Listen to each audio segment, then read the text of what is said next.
Quel est le rôle exact du ministre de la Défense, Célestin Simporé, dans cette affaire et comment vous arrivez à établir son implication? Alors, il y avait eu cette conversation WhatsApp d'un groupe interne au BIRC qui avait fuité en début d'année sur les réseaux sociaux. Elle avait été authentifiée dans un premier temps par Jeune Afrique.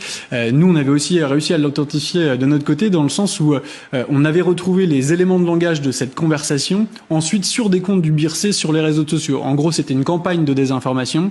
Donc c'est bien organisé finalement. Voilà, c'est bien organisé. C'était une campagne de désinformation pour faire croire que la Côte d'Ivoire avait une responsabilité dans une attaque terroriste qui avait été perpétrée au Burkina Faso. Et l'instigateur de cette campagne, dans la conversation en tout cas, c'est le numéro du ministre lui-même. Et donc cette conversation nous a aussi permis d'identifier un certain nombre de protagonistes et puis de documenter aussi ce qui est une autre jambe du BIRC. Il y a les raids numériques contre les détracteurs de la junte et c'est aussi une machine à propagande qui sature l'espace public de désinformation avec parfois des accusations grotesques et mensongères qui peuvent faire sourire et puis des choses qui sont un peu moins drôles, notamment encore une fois pour les journalistes burkinabés, encore une fois, quand eux ils sont dans le viseur de cette milice numérique, il y a une répression bien réelle qui peut s'abattre sur eux. Ça peut être des mois de réquisition, voire même des années quand on pense à notre confrère Serge Oulon qui est détenu au secret depuis plus de 2 ans maintenant. D'ailleurs, on en a discuté avec mon Zerbo quand je l'ai eu au téléphone.